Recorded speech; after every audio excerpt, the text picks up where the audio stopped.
துன்பம் துயர் இடுக்கம் இட இவை தொண்டராம் எம்மை அண்டி வந்திடினும். துன்பம் துயர் இடுக்கம் இடர் இவை தொண்டராம் எம்மை அண்டி வந்திடினும். சொல்லி முடியாத ஆறுதல் கிருபையை துன்பத்தினோடு அனுப்பிடுவார். சொல்லி முடியாத ஆறுதல் கிருபையை துன்பத்தினோடு அனுப்பிடுவார். ஆனந்தமே பரமானந்தமே இயேசு அன்னளை அண்டினோர்க்கு ஆனந்தமே. ஆனந்தமே பரமானந்தமே இயேசு அன்னலை அண்டினோர்க்கு ஆனந்தமே.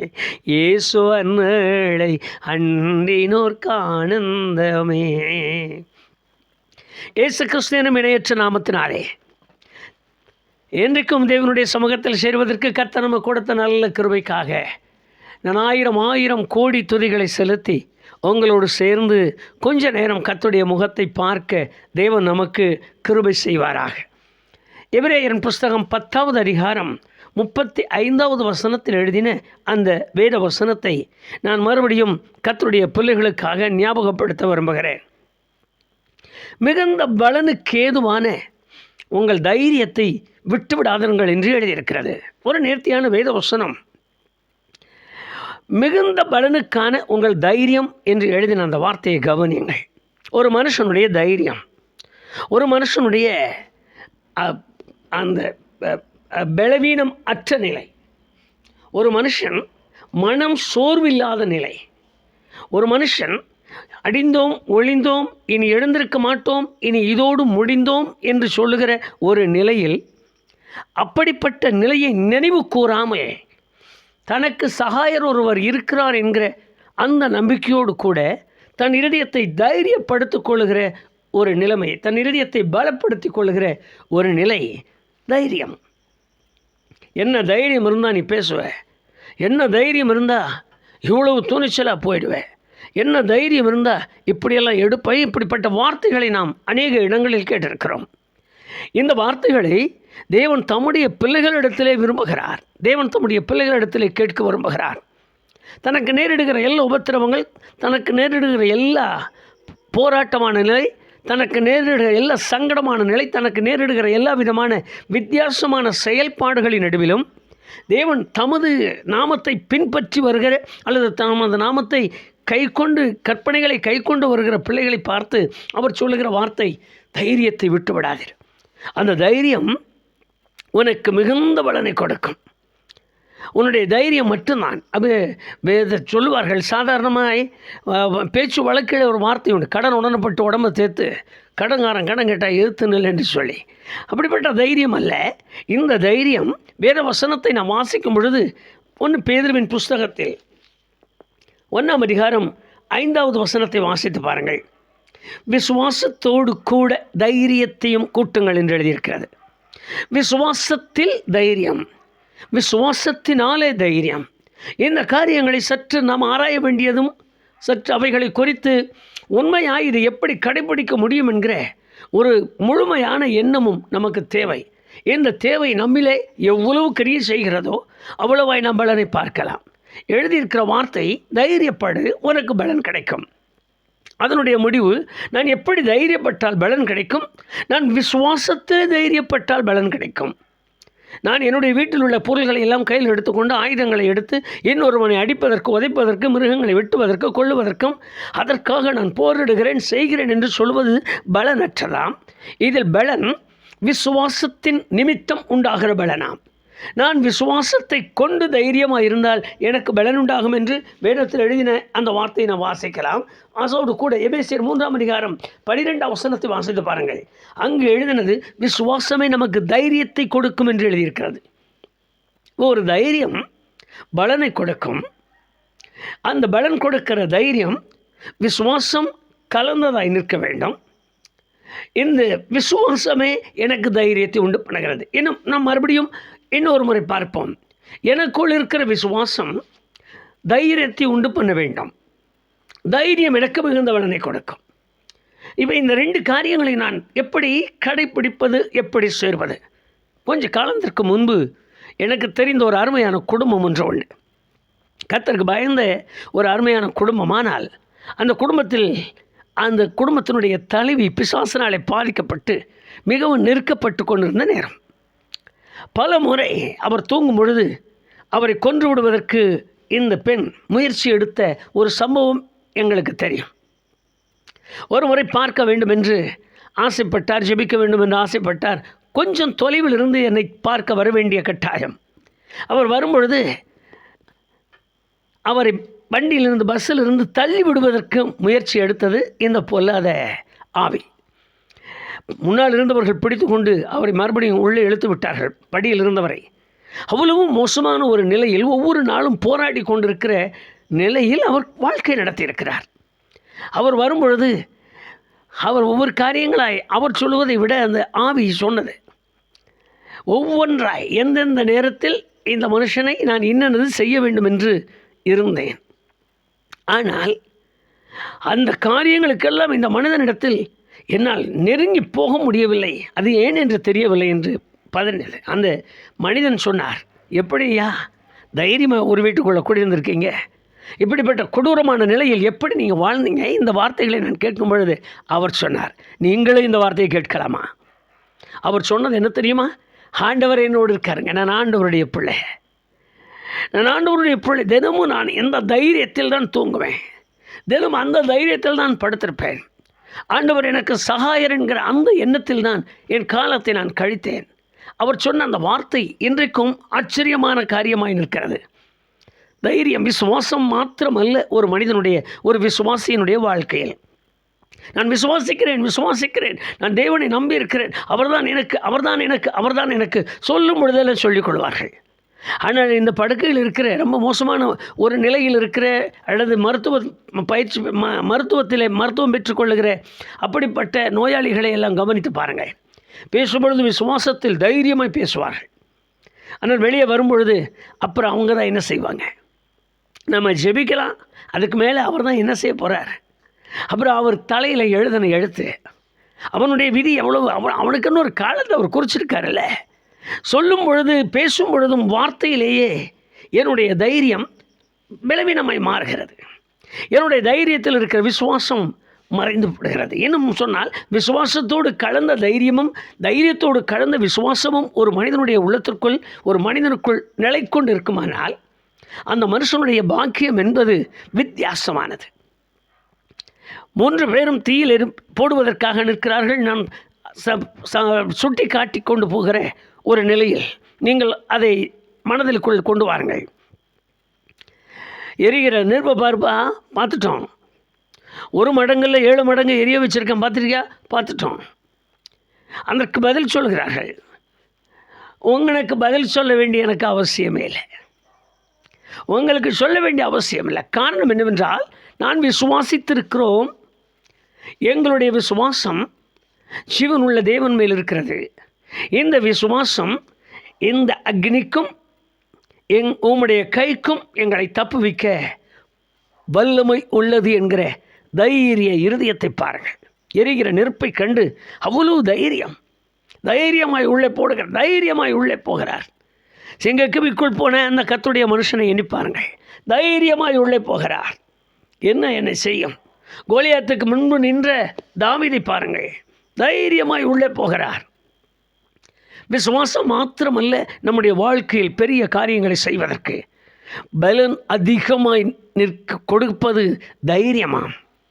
இப்போ ஒரு தைரியம் எப்படி எனக்குள்ளே நான் வீராப்பு கொண்டு பேசணுமா, அல்லது நான் தைரியமான வார்த்தைகளை அது முடியாது இது முடியாது இப்படியெல்லாம் நான் சொல்லித்தான் இருக்கணுமா? இல்லை. போராட்டங்கள் வரும்பொழுது, அவமானங்கள் வரும்பொழுது, நிந்தைகள் வரும்பொழுது, துக்கம் வரும்பொழுது, பிரச்சனைகள் என்று ஒன்று வரும்பொழுது நான் மீள முடியாது, இனிமேலும் எனக்கு ஒன்றும் நம்பிக்கை இல்லை, இது அவ்வளவுதான், நான் இவ்வளவு காலம் வாழ்ந்த வாழ்க்கை வீண், நான் இவ்வளவு விசுவாசத்தோடு இருந்தது வீண், நான் இவ்வளவு காலமாய் அவரை நம்பியிருந்தேன், இவ்வளவு எனக்கு நேர்ந்து விட்டது, இப்படிப்பட்ட சம்பவங்களை நான் வாய்விட்டு பேசும் பொழுதெல்லாம் நான் தைரியசாலியாய் நிற்க வேண்டுமா? அப்படிப்பட்ட ஒரு நிலையை இன்றைக்கு நாம் எதிர்பார்க்க முடிவதில்லை. பேசிக்கொண்டே இருக்கிறோம். திடீரென்று ஒன்று சம்பவித்தால் போதும், என் தலையில் கள்ள போட்டிய ஒரே வரியாக சொல்லிடுறோம். என் தலையில் கள்ள போட்டியப்பா, இப்படி நடந்து போச்சு எனக்கு. ஒரு செய்யாத பாவம் நான் என்ன செஞ்சிட்டேன்? மற்றவன் செய்யாத காரியத்தை நான் என்ன செஞ்சிட்டேன்?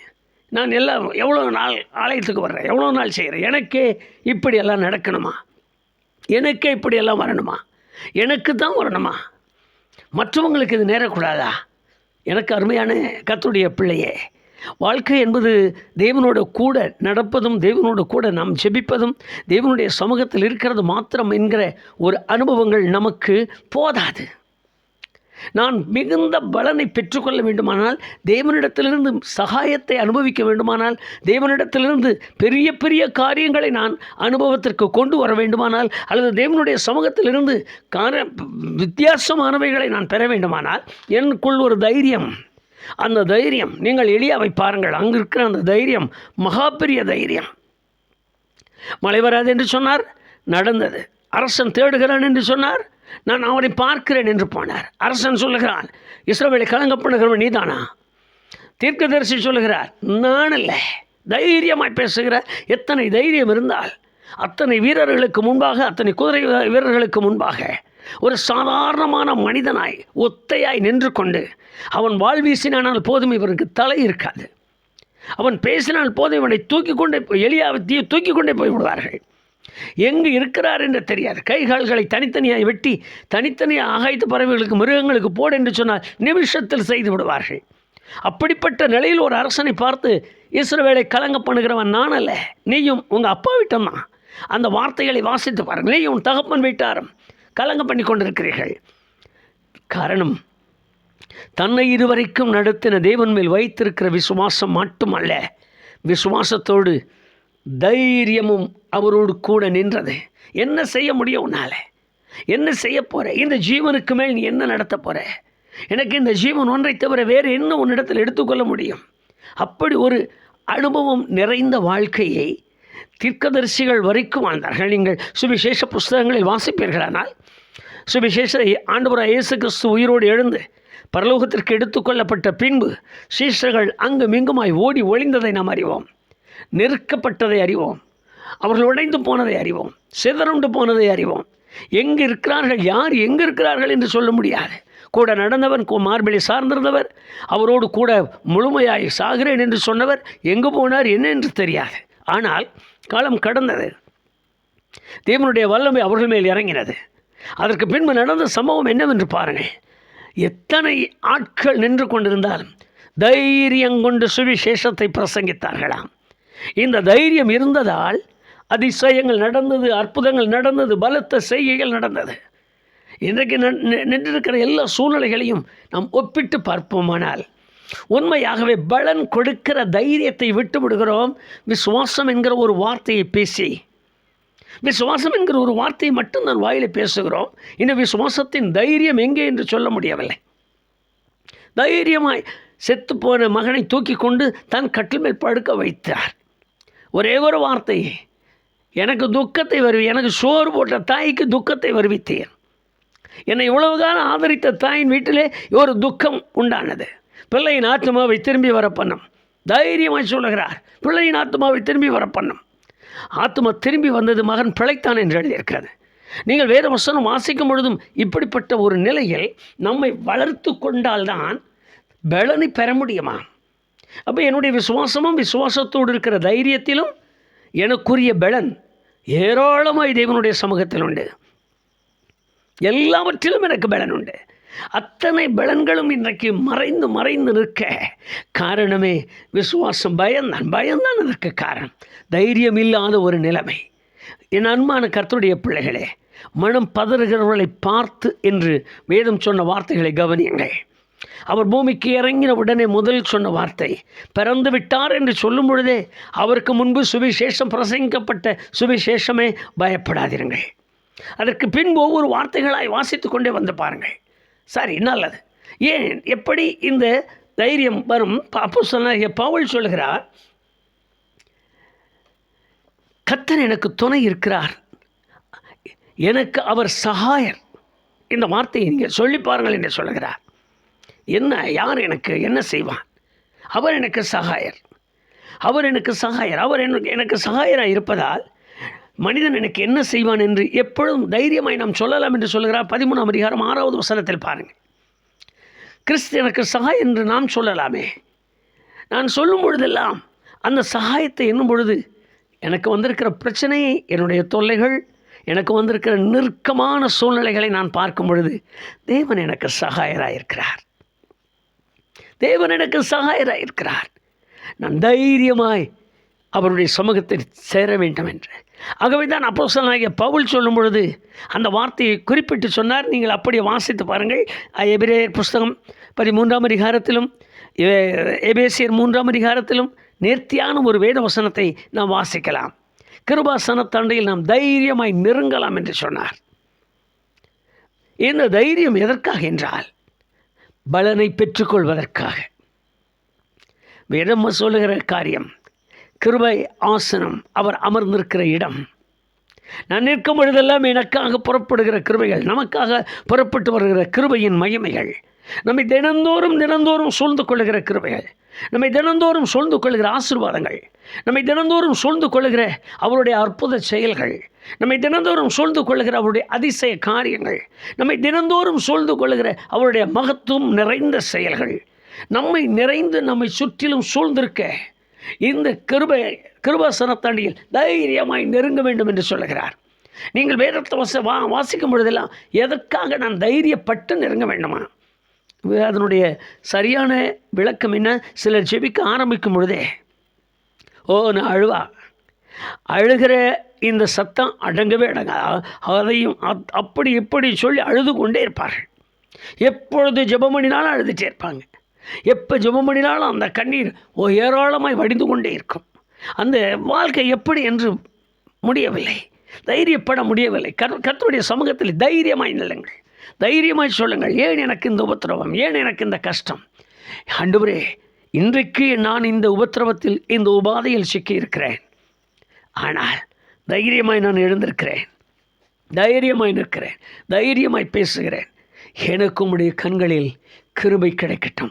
இந்த வார்த்தைகளை சொல்லும் பொழுதே பிரசன்னத்தின் மகிமை நம்மில் இறங்கிவிடும்.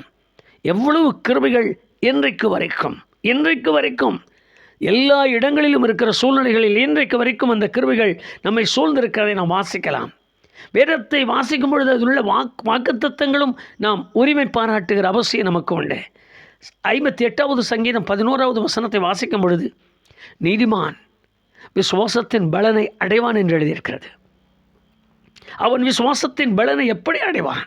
அவனுக்குள் வந்திருக்கிற தைரியமாய் ஆண்டவரே, இந்த காரியங்களை நீர் செய்யும், நான் உமக்காக காத்திருக்கிறேன்.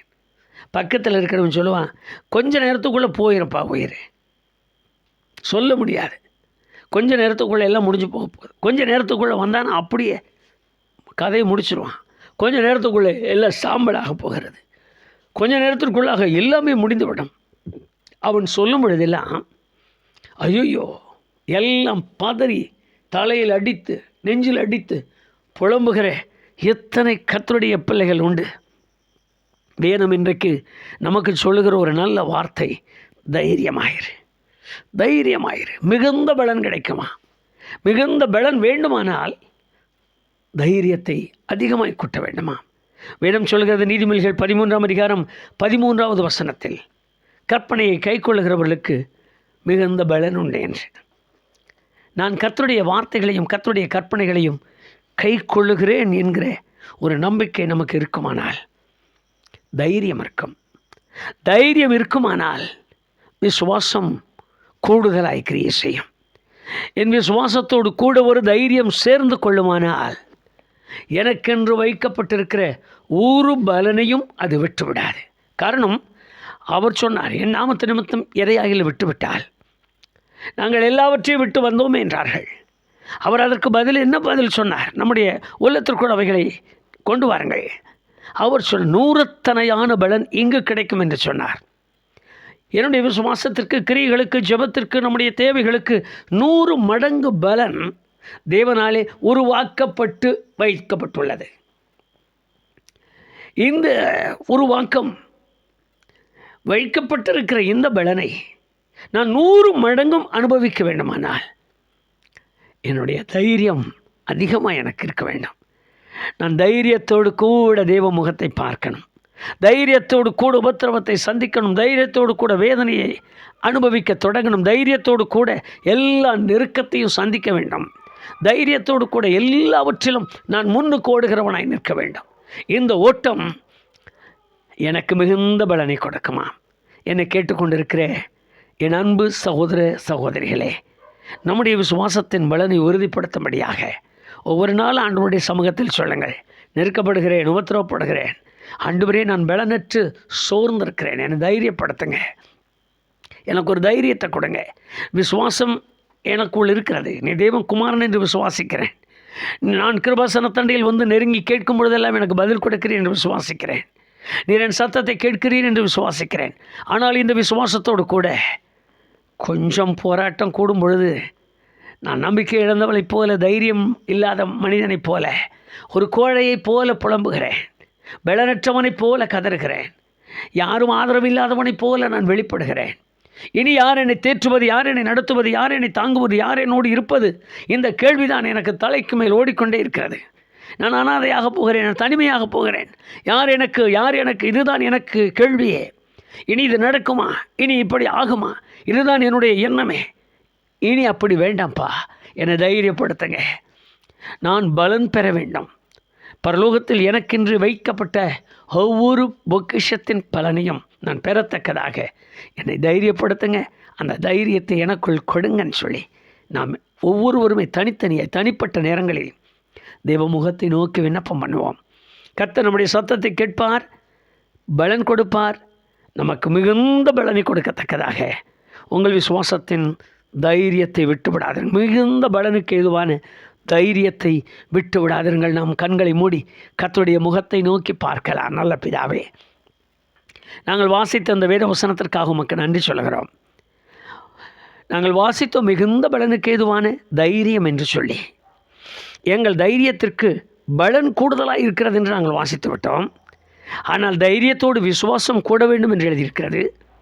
விசுவாசத்தோடு கூடிய தைரியம் எங்களுக்கு மிகுந்த பலனை கொடுக்கிறது என்று நாங்கள் வேதத்தில் அறிந்திருக்கிற இந்த உண்மையை எங்கள் வாழ்க்கையில் நாங்கள் அனுபவிக்கும்படியாக ஆண்டவரே, யாரெல்லாம் பலவீனப்பட்டு சோர்ந்து தனக்கு உண்டாயிருக்கிற காரியங்களை நிமித்தமாய் மனக்கசப்படைந்து தங்களுக்கு உண்டாயிருக்கிற போராட்டத்தினால், தங்களுக்கு உண்டாயிருக்கிற நெருக்கத்தினால், தங்களுக்கு நேரிட்டிருக்கிற மன உளைச்சலினால், தங்களுக்கு நேரிட்டிருக்கிற மன வியாகுலத்தினால் மன உடைந்து இனி எனக்கு எதற்கு வாழ்க்கை, நான் ஏன் வாழ வேண்டும், எப்படி இருக்க வேண்டும் என்று நொந்து உடைந்திருக்கிறார்களோ அத்தனை பேருடைய உள்ளத்தை நீர் தேற்றுவீராக.